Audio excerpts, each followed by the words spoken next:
आप उदय भाई से आते हैं कि वो यहाँ पर आए। हम संस्थाएं एक जो प्रोजेक्टीकरण वाला है जो जिसकी ओर इशारा किया है वो एक बड़ी चुनौती है। उससे कैसे निकल सकता है मुझ में आया अमर भाई जी।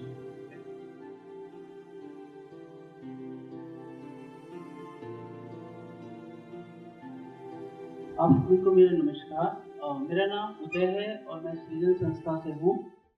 तो आज मैं विकास संवाद को धन्यवाद दूँ कि आज उन्होंने मुझे मौका दिया कि आपके समक्ष में एक स्टोरी प्रस्तुत करूँ। तो ये कहानी है करौली की, जो पूर्वी राजस्थान का एक जिला है,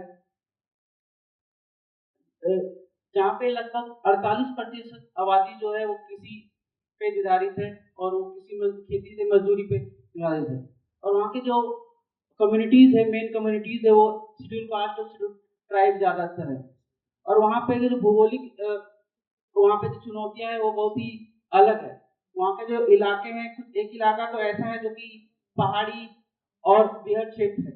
वहाँ पे चंबल नदी के किनारे जो कुछ गांव बसे हैं, वहाँ पे बाढ़ आती है। बाढ़ आने के कारण वहाँ पे फसलें नष्ट हो जाती है। वही दूसरी तरफ डांग क्षेत्र है, जहाँ पे मिट्टी की जो डेप्थ है वो बहुत कम है, पानी की समस्या बहुत ही विराट है। वहाँ पे जो किसान है वो अ, अ, जो किसान है वो मानसून पे ज्यादा डिपेंडेंट है, बारिश पे।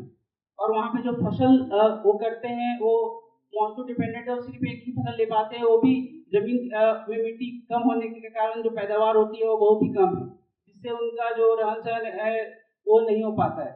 यही कारण है कि वहाँ पे जो पलायन की स्थिति है वो बहुत ज्यादा थी।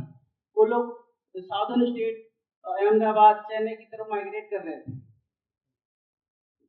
और कुछ लोग ऐसे भी थे जो कि वहाँ पे स्टोन माइनिंग है तो वहाँ पे लोग काम करते थे, लेकिन उससे उससे क्या हुआ, वहाँ पे जो उनकी जो आमदनी थी वो नहीं हो पा रही थी। और धीरे धीरे वहाँ पे जो बारिश और जो जलवायु परिवर्तन धीरे धीरे पिछले कुछ सालों में इससे होते आ रहा है, उससे जो बारिश भी होती थी लेकिन वहाँ पे बारिश की जो बरसात जो होती है उसको रोकने के लिए उसकी उतनी अच्छी व्यवस्था नहीं थी कि उनको हार्वेस्ट कर सके, जिससे पानी जो आती थी वो बह जाती थी। और पानी बहते के साथ साथ वो मिट्टी भी अपने साथ बहा के ले जाती थी। और वहाँ के जो रसायन जो केमिकल फर्टिलाइजर थी उसकी मात्रा भी उन्होंने दिन प्रतिदिन ज्यादा यूज करते हैं। हालत ये हो गई है कि जो रिपोर्ट है 50 से ज्यादा प्रतिशत में यूज कर रहे हैं वहाँ पे। और जिसके कारण जो कृषि जो डिपेंडेंसी है उसमें जो फायदा किसानों का है वो लागत दिन प्रतिदिन बढ़ती जा रही थी, और लेकिन उनकी जो मुनाफा है वो घटता जा रहा था। तो इसमें सृजन संस्था इसी परिक्षेप में वहाँ पे पिछले 2019 में वहाँ पे दो ब्लॉक में काम करना स्टार्ट किया, सपोटा और मंडरायल। वहाँ पे सबसे पहले एक गांव का उदाहरण के तहत आपको समझाना चाहूंगी क्या था। एक तीन पोखरे गांव थी जो कि डांग क्षेत्र में थी। वहाँ पे जो वो जो गांव था उसमें 48 ही घर थे जो कि गुज्जर कम्युनिटी के थे, लेकिन उस गांव की स्थिति ऐसी थी कि वहाँ पे पानी पीने के लिए ही नहीं होती थी। और वो जो थोड़ा बहुत फसल उगा पाते थे वो बारिश से नहीं उगा पाते थे।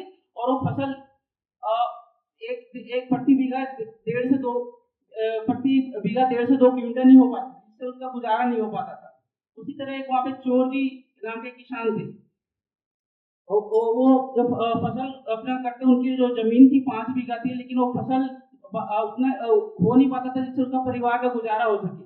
उनके पास व्यवस्था भी नहीं था कि जिससे पानी वो हार्वेस्ट कर सके, उसका रबी सीजन में उसका भी उपयोग कर पाए। तो उसी तरह आसपास में जो गांव काम करती संस्था, उन्होंने संस्था को अपने गांव में बुलाया।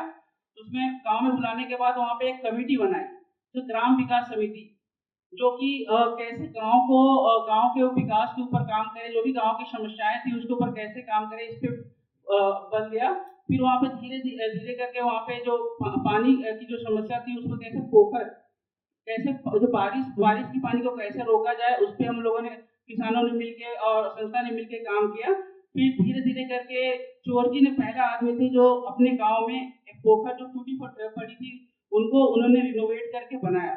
जब उन्होंने खुद बनाया तो उससे क्या हुआ, उसमें जो पानी इकट्ठा हुआ उससे वो खरीफ में तो करते ही थे, जो उनके पास जो बंजर जमीन थी उसमें भी वो पैदावार कर पाए, जिससे उनकी जो प्रोडक्शन थी वो बढ़ी।